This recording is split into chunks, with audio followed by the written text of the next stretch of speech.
Hello and welcome to our special show, Fighting COVID with Dr. Guleria. I'm Gargi Rawat. Now, there have been a lot of international developments on the COVID front, with COVID surging in Europe, lockdown back in Austria, in Germany. There's a fourth wave, and the question everybody wants to know is, what does this mean for us? So let's now go across to Dr. Randeep Guleria for more and all the questions that we have for him. Thank you so much, Doctor, for taking time out for this program. And let's talk about Europe. Why are COVID cases surging there now, and what does it mean for India? So I think it is a cause of concern, and India needs to be very vigilant in terms of observing how things are out there. We are seeing a surge in the number of cases of COVID in Europe, and I think it's based on multiple factors. One, of course, is that in certain countries in Europe, remember Europe constitutes a number of countries. In certain countries, the vaccine uptake has been very low. So the number of cases there have risen significantly. For example, the vaccine uptake in countries like Romania have been very low as compared to, let's say, the UK. Also, there is some concern about waning immunity, which may lead to reinfection or breakthrough infection happening in those who have had COVID in the past. And they are also facing the brunt of the Delta variant, which India saw during the second wave. So all of these factors are actually contributing to the surge. The reason why we need to be vigilant is that that means that the pandemic is not over, and we need to our surveillance and other factors need to be really up there. And at the same time, we need to have good genome sequencing, because we know as cases surge, the chances of variants emerging which may be resistant to the current vaccines may be there, and that is also of concern. In fact, that was my next question. It was about, this talk of a more infectious subvariant of COVID spreading in the United Kingdom. And while some, I think, initial reports are saying that it may not, cause a very severe disease or cause too many symptoms, but there is concern with this, fresh variant. Yes, so there is now concern about the Delta lineage subvariant, which is part of the Delta Plus. Yes. The AY4.2, where data suggests that although this variant is also been seen in India, incidentally, but data suggests that this variant is relatively more infectious as compared to the Delta variant. However, current data doesn't support the fact that it causes more serious disease, and it seems to suggest that it causes more mild or asymptomatic disease. But still, it's a cause of concern, because it could cause disease in the vulnerable population, those who are not being vaccinated or those who are having comorbidities, and they could get a severe illness. Right. Now, vaccine rates in most parts of Europe, you were talking about that, and even in the UK are relatively higher. I mean, they started their vaccination drives a long time ago. So while vaccines work, clearly it's not just vaccines alone that are needed in this fight against COVID, and the other factors that also come into play. If you could talk about that, and of course the issue of waning immunity. Yes, I think it's very important to understand that currently vaccines are protecting us against severe infection, hospitalization and death. They don't protect you against disease. They do to some extent, but you can still get a mild disease, you may still get COVID, and therefore vaccination alone is not the answer. And this is what is happening in many parts of the world, especially Europe and the US, where people have given up COVID appropriate behavior. Wearing masks, physical distancing is no longer mandatory, although now again it's coming back in Europe. And because of that, the virus continues to spread, because people continue to get mild illness. The only good point is, as compared to last year, we're not seeing that many or that huge amount of admissions or deaths that we were seeing as we saw last year. So although hospitalization and deaths is less because vaccines are having a protective effect, but the number of cases will continue. And like I said, that is a cause of concern, because the more the virus replicates, the higher the chances that new variants will emerge. Right. So then that brings us to, the situation in India. We're seeing the cases going down. They're 10,000, 12,000 daily. The deaths have also gone down. So, and we're a few weeks after Diwali, the festive season, after which we had expected perhaps the cases would go up as people were, moving around, socializing. So is the pandemic right now in control here? Do we dare think about this because of what's happening in Europe and, what we saw last year, when again it seemed in control here? Exactly this time last year we thought it's in control. control here, and then we saw what happened with the second wave. So your views on that? So I think we just need to wait for some more time, because we've just had the festive season and it's not been 2 weeks since, let's say, Chhath Puja, and after the festive activities are over. And normally we would give a period of 2 weeks for as far as the incubation period is concerned. And we need to be very careful, because we tend to follow Europe by a few months. We saw that even last year, that when cases in Europe went up in December, and we were in a better situation, but then 3 months later we were hit by the second wave. So I think this is the time when we need to be more vigilant. We should not let our guards down, because we are in a very good position right now. Vaccination rates are good, cases are less, our deaths are much less. But I think in terms of preparedness, we should be fully prepared, and we should have very aggressive surveillance, so that we can now be active even if the cases surge a little bit, and we don't let it spiral out of control. Right, so we're going to see locally cases surging, and you said surveillance, and absolutely that's what we have to keep watching for. Authorities need to be really still on their toes, and really checking where we're seeing cases going up, and also new variants. You spoke about genomic sequencing. We need to keep testing for new variants as well, and keep watching those figures and the R rate, etc., to see when it starts rising, so we can be prepared. Yes, India is a big country, so for each area we need to have regional surveillance, both in terms of number of cases. So we need to see the case positivity in areas, we need to see the hospitalization, and also we should not let our testing come down. And at the same time, we have to continue to do genome sequencing, so that we pick up any new variant, whether it be of the Delta lineage, early, and we are able to intervene. The challenge would be that we have containment action in place as early as possible if we find a surge in a certain region, so that we don't allow the cases to spread to other parts of the country and then have a huge number of cases.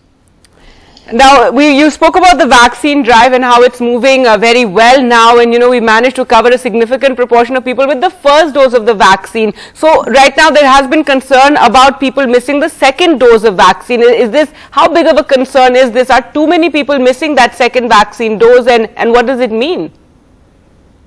Yes, this is a cause of concern, because there are people now missing out on the second dose of vaccine for various reasons. And one is that this is the so-called infodemic, and they feel that the second dose may cause more side effects, and therefore are worried about the second dose. Whereas I would really reassure everyone, even if you had some side effects with the first dose, it's not necessary that you will have that with the second dose. And therefore you should come forward, because you are only truly protected unless you take both the doses of the vaccine.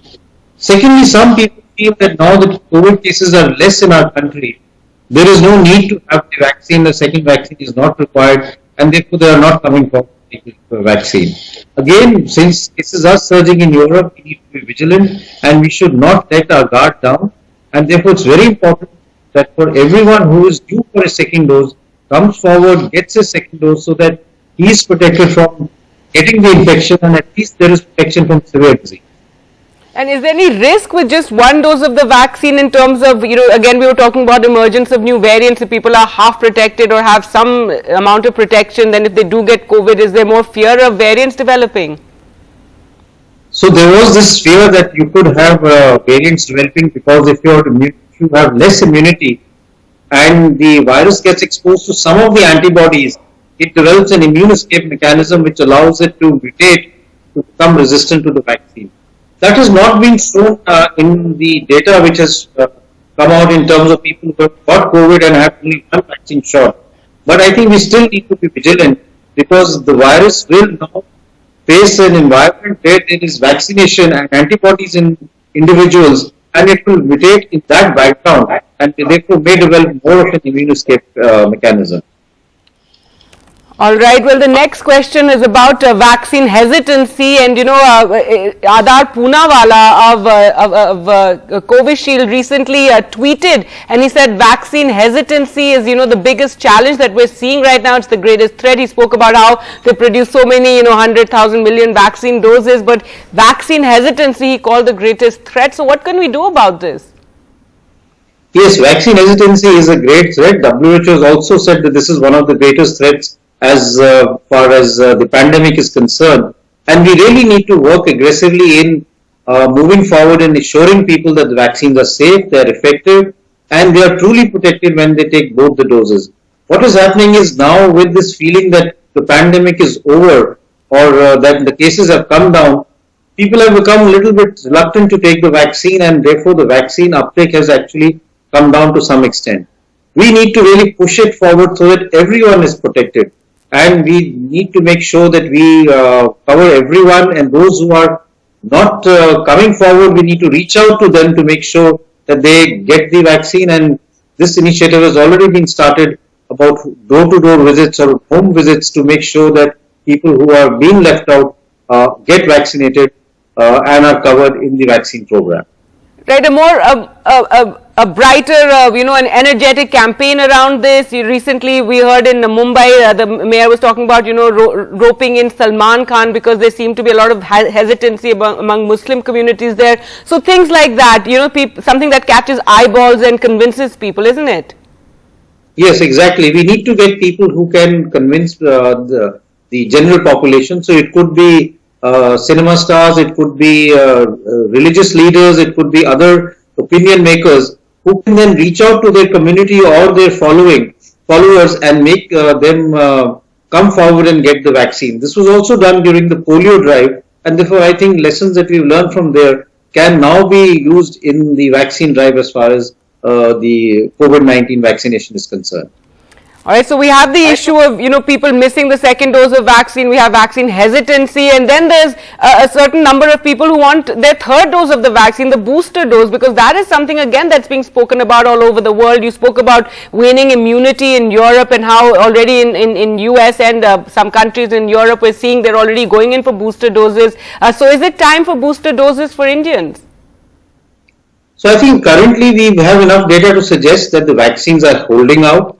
They are still not causing that much of, let's say, breakthrough infection, because we still are not seeing that those who have been vaccinated, there's a huge increase in number of people getting hospitalized or having severe disease. Remember, the main purpose of vaccination is to prevent hospitalization, severe disease and death. That seems to be holding out. But having said that, we will need to have a booster dose at some point in time because of the fact that, like I said, there would be waning immunity. We need to balance that out with the ethical issue that everyone should at least get one or both the shots of the vaccine before we talk of the booster dose. So we need to time it in a manner that we are comfortable that everyone has been vaccinated and we've been able to cover the entire country. And now we can move forward to consider the booster dose, and it is really required. There are some groups which may need to get the booster dose early on because of the fact that they may be in the high risk category, especially the elderly or those who have comorbidities and their immune response is less. They would be the ones who would benefit more from the booster dose as compared to those who are healthy and may still have a good immune response. So at least for those with the compromised immunity or special cases, they should be going in for that booster dose, and perhaps you can give some thought to that. I know we've spoken about vaccines for children earlier with you. I remember the last time we spoke, you said perhaps in October, perhaps in November, and now we're in the latter part of November. So when are we getting a vaccine for children? So vaccines for children have been approved. Both the Zydus Cadila vaccine, ZyCoV-D, and the Bharat Biotech vaccine have received approval. The regulatory authorities are working on a strategy as to how to deliver it to children in a manner so that they are distributed across the country, and also prioritizing it so that those who are in the high risk group get it first, because I personally feel that first we must focus on the high risk group. Children by and large have a mild infection and are not really having severe COVID, but those who have comorbidities, children who have comorbidities or who are on drugs which cause their immunity to wane, are the ones who would need vaccination. So I think we will have the vaccine for children soon. It should be rolled out as part of the program. Right, and I think we spoke a lot about it earlier when schools were going to reopen. There was a lot of panic among parents, and there was some amount of worry among them. But now we've been a few weeks into schools reopening in various parts of the country. What do you feel the experience has been? So there was a lot of concern that if children went to school, there would be a huge surge in the number of cases as far as COVID is concerned, especially in children, and children would carry the infection to adults, and people in that area would get more infection. But I think the data that we have, and now schools have been opened in many parts, including Delhi, suggests that this did not happen, and we were comfortable that opening schools is not a bad decision. It's actually something which has helped children a lot because they've been able to go back to school, physical classes have started, and their overall development has happened. And even those children who are marginalized, who could not really have virtual classes, have now been able to come to school. So I think we are more confident that schools can be opened up, and they should be opened up for all children, so that we are back on track as far as education for children is concerned. All right, Dr. Guleria, we'll slip into a short break and we'll come back with more questions for Dr. Guleria regarding the pandemic, especially in different parts of the world. Stay with us.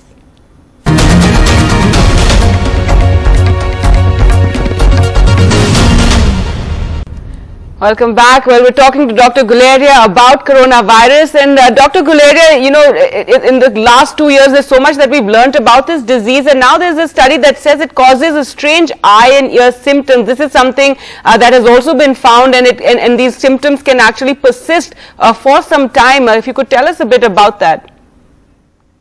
So as we know more and more about COVID, we're now realizing that it's not only a pulmonary infection or not only causing a simple pneumonia. It causes multiple effects. For example, if you remember, clotting became an issue, and there were other issues that came up that it affected the heart, it could affect various other organs, and similarly it can cause effect as far as the eye or the ear is concerned. It's not a very common side effect, but it can have vision and hearing effects. We need more data to really see how long it lasts and whether it is reversible. I think still there is a lot of cause and effect relationship which needs to be established, but we are learning more about COVID, and I would say more about post-COVID sequelae, which we had not focused that much on in the past because we were more concerned about treating COVID.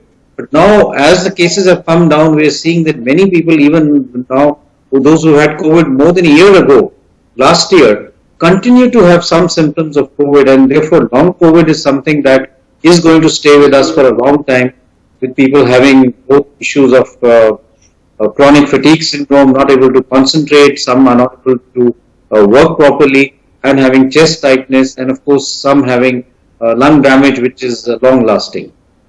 All right, and that's something we still need to know more about. Now, again, coming back to the origins of COVID, and now a new study has said that the COVID patient zero was actually this lady in the Wuhan market, and not some accountant who was unconnected to the market, as was earlier thought. So, tell us a bit about this, and what does it mean? So, I think there has been a lot of theories as far as the origin, and starting off from the fact that whether it was from a lab, or leaked out from a lab, or whether the virus originated as a part of research in a lab, or whether it came from bats. The data does suggest that it is more something which has naturally jumped species, that is from bats it has come on to humans, and some individual who in the marketplace got the infection, and the virus developed the ability for sustained human-to-human spread, and this spread quickly in that area in Wuhan and led to subsequently the pandemic developing.